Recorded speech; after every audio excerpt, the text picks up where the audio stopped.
Welcome back to the Sports News Analysis YouTube channel. My name is Mike. I'm continuing my Week 1 previews and predictions. This video is for the game between the Detroit Lions and the Minnesota Vikings, an NFC North matchup right out of the gates here for these two teams. Detroit will host Minnesota in this one, and this is obviously a tale of two teams coming off of two completely different seasons last year. The Vikings coming off of a very sort of uplifting season where they definitely, surpassed any expectations anyone had for this team coming into the season. Their season was obviously highlighted by the do everything 2,000-yard season of Adrian Peterson coming off of that ACL injury, a well-chronicled road back, and just tremendous performance by him last year. And in this day and age in the NFL, you don't really get a running back carrying teams that much anymore. It's very much a quarterback-driven league, but that's exactly what Adrian Peterson did. Getting the Vikings to the playoffs.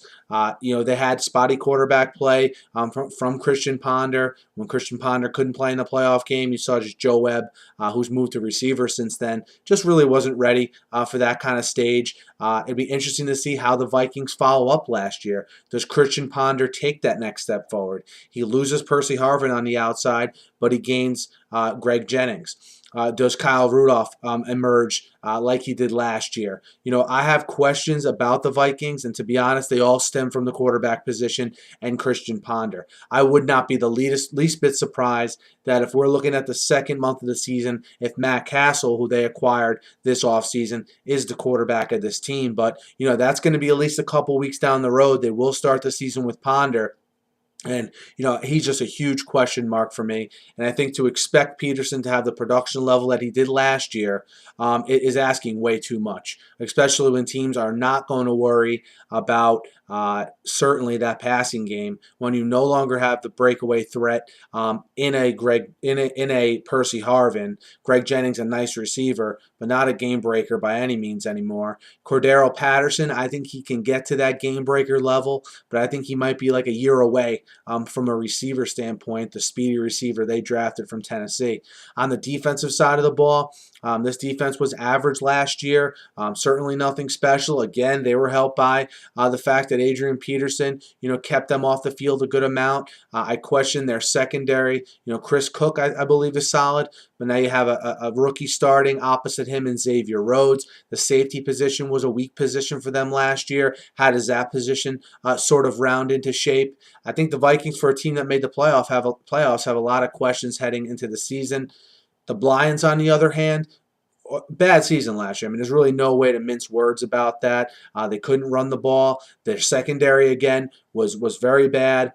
I like what they did in the offseason, getting Glover Quinn, who comes over from the Texans to solidify that safety spot. They re-sign Louis Delmas. They get Chris Houston back in the fold from a cornerback perspective. Houston was probably the only bright spot on that secondary last year. I really like the draft pick of Darius Slay from Mississippi State. So I think you take a unit that was horrible last year and at least make it respectable with the opportunity for them to be above average, considering the defensive line that they have playing in front of them, obviously led by tackles Nick Fairley and Ndamukong Suh.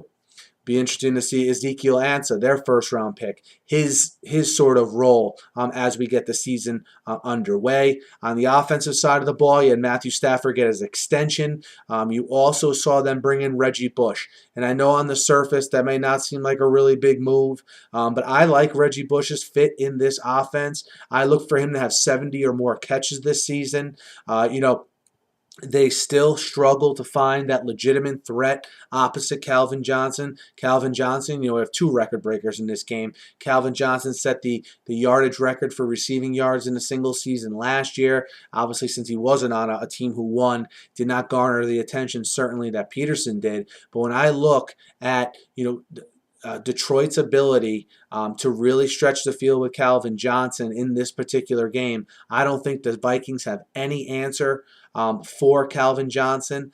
Do I think Adrian Peterson is going to be shut down by the Lions? Absolutely not. But I think they have more of an ability to contain Peterson, especially since I don't think they have much to worry about when you talk in terms of the Vikings passing game. So I would like that to be the difference in this game.